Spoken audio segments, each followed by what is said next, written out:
नमस्कार बच्चों, आज हम कक्षा 6 विषय हिंदी काव्य 13 मैं सबसे छोटी हूँ भाग 2 के अंतर्गत थोड़ी बहुत प्रश्न अभ्यास के बारे में जानकारी प्राप्त करेंगे। जैसे आपको पता है कि भाग 1 के अंतर्गत हमने जो पहला वीडियो बनाया था उसमें मैं सबसे छोटी हूँ का भावार्थ स्पष्ट किया गया था। आशा करती हूँ आपको समझ में आया होगा। आज हम प्रश्न अभ्यास क्या कहता है या किस प्रकार से है तो इसके बारे में जानकारी प्राप्त करेंगे।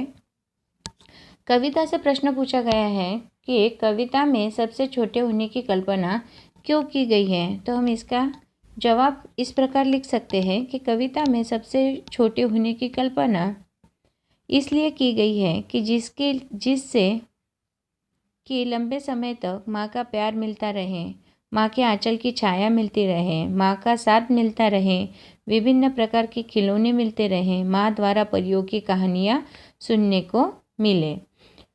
प्रश्न 2 है, कविता में ऐसी बड़ी न होऊं मैं क्यों कहा गया है।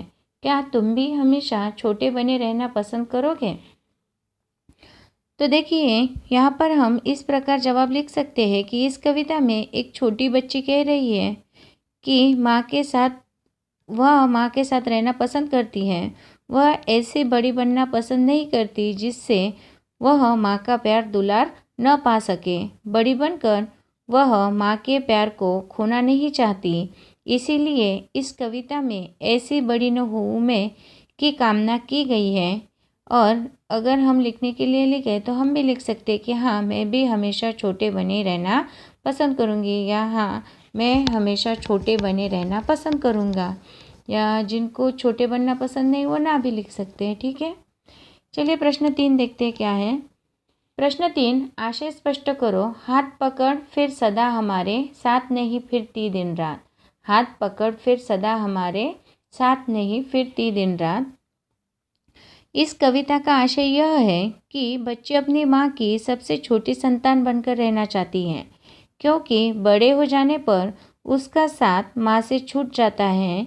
जिस तरह छोटे रहने पर माँ हमेशा बच्ची के साथ रहकर समय तथा प्यार देती थी, वैसा अब नहीं करती है। वह हमेशा माँ का साथ चाहती है। प्रश्न 4 है, अपने छुटपन में या अर्थात बचपन में बच्चे अपनी माँ के बहुत करीब होते हैं। इस कविता में नज़दीकी की कौन कौन सी स्थितियाँ बताई गई हैं। अब जैसे कि हमने कहानी पढ़ी है, इसमें बहुत सारी बातें नज़दीक की दर्शाने वाली बताई गई है। अब कौन कौन सी स्थितियाँ हैं, तो माँ की गोदी में सोना, परियों की कहानी सुनना, माँ का आंचल पकड़कर चलना, उसके हाथों से खाना तथा उसके हाथों से सजना संवरना आदि, ये जो सब स्थितियाँ हैं इस कविता में नज़दीकियाँ बताने वाली स्थितियाँ यहाँ पर बताई गई हैं। आगे देखते हैं। कविता से आगे प्रश्न है कि प्रश्न 1, तुम्हारी माँ तुम लोगों के लिए क्या क्या काम करती है। तो हम इसका आंसर जवाब इस प्रकार लिख सकते हैं कि हमारी माँ हमारे लिए बहुत सारे काम करती है, जिसमें से पहला काम हम लिख सकते हैं, वो हमें कभी भी अपने से अलग नहीं करती है। वह दिन रात हमें अपने साथ रखती है। वह हमें प्यार से अपनी गोदी में सुलाती है, अपने हाथों से नहलाती धुलाती है, तैयार करती है। वह हमारे लिए खाना बनाती है, खाना खिलाती है, फिर मुँह हाथ धोती है। इतना ही नहीं तो हमें सजाती है, संवारती है, हमें परियों की कहानियाँ सुनाती है और मेरी हर ज़रूरत का ध्यान रखती है तथा अच्छी बातें सिखाती है और गृह कार्य कराते हुए पढ़ाती भी है। और इतना ही नहीं, अगर मुझे किसी भी प्रकार की समस्या हो तब भी उस समस्या को दूर करने के लिए मुमकिन हर कोशिश माँ करती है। प्रश्न 2 है, यह क्यों कहा गया है कि बड़ा बनाकर माँ बच्चे को छलती है। अब देखिए इसका जवाब आप इस प्रकार दे सकते हैं या लिख सकते हैं, माँ जब बच्चों को बड़ा बना देती है तब उसका साथ छोड़कर अपने कामों में लग जाती है। तब वह उसे न तो नहलाती धुलाती है और न अपने हाथ से खाना खिलाती है, न परियों की कहानी सुनाती है, उसे खेलने के लिए खिलौने नहीं देती है। तब बच्चे को लगता है कि बड़ा होने पर माँ उसे छलती है। आगे देखते हैं। प्रश्न उन क्रियाओं को गिनाओ जो इस कविता में माँ अपनी छोटी बच्ची या बच्चे के लिए करती है।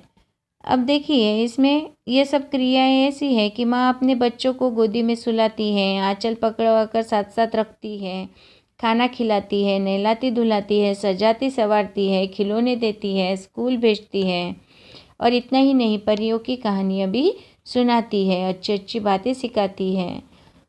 ये सब हम लिख सकते हैं। आगे है अनुमान और कल्पना। अब अनुमान और कल्पना में कुछ सवाल दिए हैं। पहला सवाल है, इस कविता के अंत में कवि माँ से चंद्रोदय दिखा देने की बात क्यों कर रहे हैं?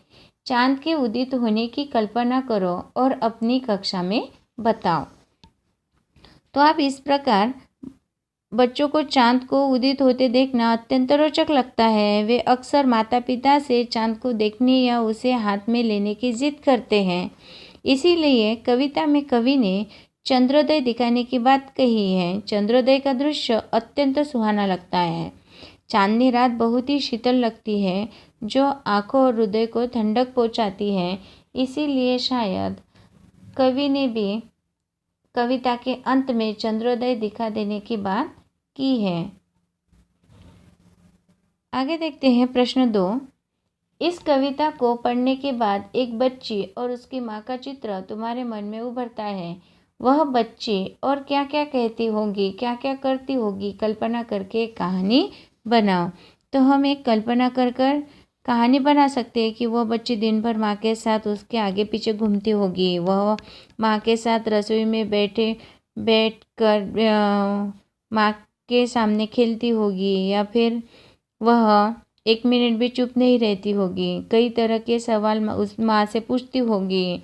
माँ तुम क्या कर रही हो, माँ तुम क्या बना रही हो, माँ ये क्या है, माँ वो क्या है। या फिर रसोई में जाकर वह माँ से जिद करती होगी कि वो भी रोटी बेलेगी। ऐसी बहुत सारी मनगढ़ंत, यानी कि हम सोचकर या कल्पना कर एक बहुत सारी कहानी बना सकते हैं। तो आप उसमें से एक बनाकर लिख सकते हैं। प्रश्न 3 है, माँ अपना एक दिन कैसे गुजारती है? कुछ मौक़ों पर उसकी दिनचर्या बदल जाया करती है, जैसे मेहमान के आ जाने पर, घर में किसी के बीमार पड़ जाने पर या त्यौहार के दिन। इन अवसरों पर माँ की दिनचर्या पर क्या फ़र्क पड़ता है? सोचो और लिखो। अभी देखिए, हम इस प्रकार लिख सकते हैं कि जैसे हम घर में देखते ही हैं कि माँ अपना एक दिन प्रातःकाल उठकर रात्रि सोने तक घर के कामों को पूरा करने में गुजारती है। वह सुबह में चाय बनाती है, फिर खाना बनाती है, बच्चों को तैयार कर स्कूल भेजती है, घर की सफाई करती है, कपड़े धोती है। इतना ही नहीं, फिर शाम का खाना बनाती है और कुछ विशेष मौक़ों पर अगर मेहमान या कोई भी आ जाता है तो उसके लिए विशेष भोजन तैयार करना पड़ता है। मेहमान के विश्राम का भी प्रबंध करना पड़ता है। इसी प्रकार किसी बीमार होने पर भी पहली प्राथमिकता उस बीमार सदस्य की देखरेख पर ध्यान देती है। त्यौहार के दिनों में भी त्यौहार की तैयारी पूरी निष्ठा से करती है। पूजा, विशेष भोजन का भी प्रबंध करती है या व्यवस्था करती है। इस तरह विशेष अवसर पर भी माँ की दिनचर्या में परिवर्तन आ जाता है। आगे देखते हैं, भाषा की बात है। नीचे दिए गए शब्दों के अंतर बताओ, उनमें क्या फ़र्क है। पहला देखिए, स्नेह। स्नेह अर्थात छोटों के लिए प्रेम। स्नेह का अर्थ स्नेह और प्रेम। अब स्नेह अर्थात छोटे बच्चों के लिए प्रेम। माँ अपने बच्चे से स्नेह करती है। ठीक है, ये पहला वाक्य होगा। और दूसरा है प्रेम, छोटे बड़े सभी के लिए है। राम और लक्ष्मण का प्रेम एक मिसाल है, यानी कि भाई भाइयों का जो प्रेम है वो एक मिसाल है। दूसरा है शांति।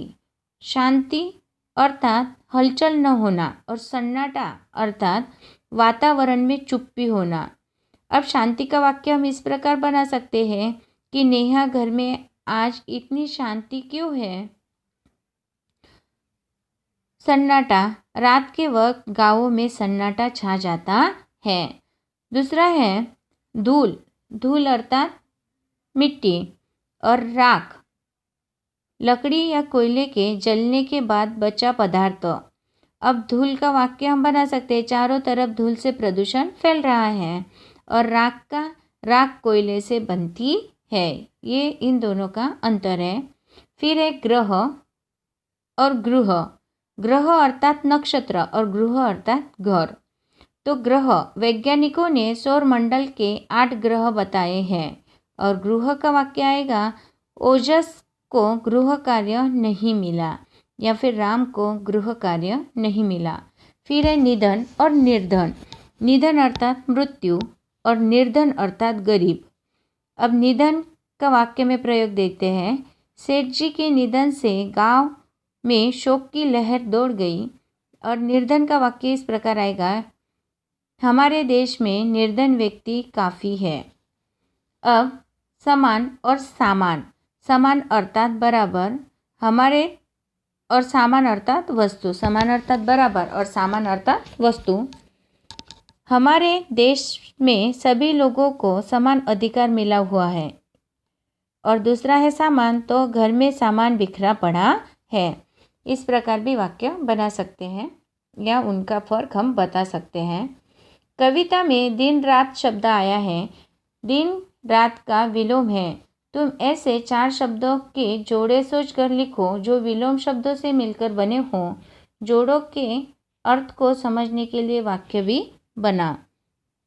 अब देखिए, इस प्रकार हम बना सकते हैं। मैं 1-2 उदाहरण देती हूँ, फिर बाद में आप अपने खुद के तैयार करके लिख सकते हैं। आना जाना, ये दोनों क्या है, तो विरुद्धार्थी शब्द एक दूसरे के। आज त्योहार के दिन मेहमानों का आना जाना लगा हुआ है। दूसरा छोटा बड़ा। छोटा इस शब्द का विरुद्धार्थी शब्द है बड़ा। छोटा बड़ा वाक्य बना सकते हैं, हमें छोटे बड़े सभी के साथ अच्छा व्यवहार करना चाहिए। फिर है जीवन मरण। जीवन मरण ईश्वर के हाथ में है। अपना पराया, यहाँ अपना पराया कोई नहीं, सब बराबर है। फिर एक उदाहरण आप ये भी देख सकते हैं, लाभ हानि। व्यापार में लाभ हानि लगी ही रहती है। या फिर भला और बुरा। भला का विरुद्धार्थी शब्द क्या है, तो बुरा है। तो भला बुरा, हमें भला बुरा देखकर ही कार्य करना चाहिए। आगे देखिए, कुछ करने के लिए कक्षा में बच्चों को उनकी मर्जी से 2 समूह में रखें। एक समूह में वो जो छोटे बने रहना चाहते हैं और दूसरे समूह में जो बड़े होना चाहते हैं। इन दोनों समूहों के सभी बच्चे एक एक कर बताएंगे कि वे क्यों छोटे बने रहना चाहते हैं और या क्यों बड़े होना चाहते हैं। ये एक्टिविटी है, हम ये क्लास में कर सकते हैं। आशा करती हूँ आपको जो पूरा प्रश्न अभ्यास है वो समझ में आया होगा। आगे का जो वीडियो आएगा उसमें हम आगे के पाठ के बारे में जानकारी प्राप्त करेंगे। तब तक के लिए धन्यवाद।